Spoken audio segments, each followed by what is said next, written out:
নমস্কার বন্ধুরা, আমি জয়া। প্রতিদিনের মতো আজকেও নিয়ে চলে এসেছি রান্নার মেনু নিয়ে। যেহেতু আজকে সরস্বতী পুজো ছিল, সম্পূর্ণ সব নিরামিষ রান্না হয়েছে। এখানে আমি দেখুন ভেজ ফ্রাইড রাইস রান্না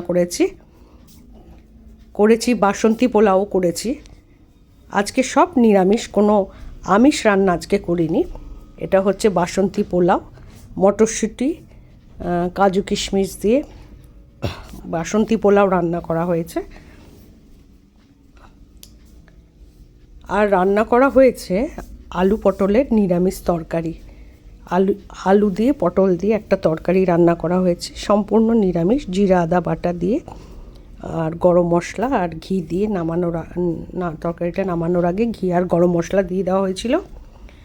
আর রান্না হয়েছে ইঁচড়ের ডালনা, ডালের বড়া দিয়ে ইঁচড়ের ডালনা রান্না হয়েছে। যেহেতু আজকে নিরামিষ, সেই জন্য আজকে সব নিরামিষ পদ রান্না হয়েছে। এটা হচ্ছে ডালের বড়া দিয়ে ইঁচড়ের তরকারি।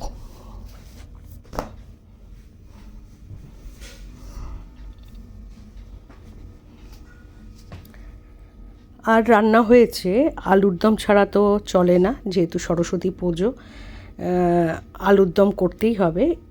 গোল গোল নতুন আলু দিয়ে মটরশুঁটি দিয়ে নিরামিষ আলুর দম, আর হচ্ছে নিরামিষ বাঁধাকপির তরকারি। এই ছিল আজকের আমার সব। আরেকটা রান্না হয়েছিল, সেটা হচ্ছে পনির। এই সব রান্না হয়েছিল, সব নিরামিষ আইটেম। রান্নাগুলো কেমন হলো বন্ধুরা অবশ্যই কমেন্ট করে জানাবেন।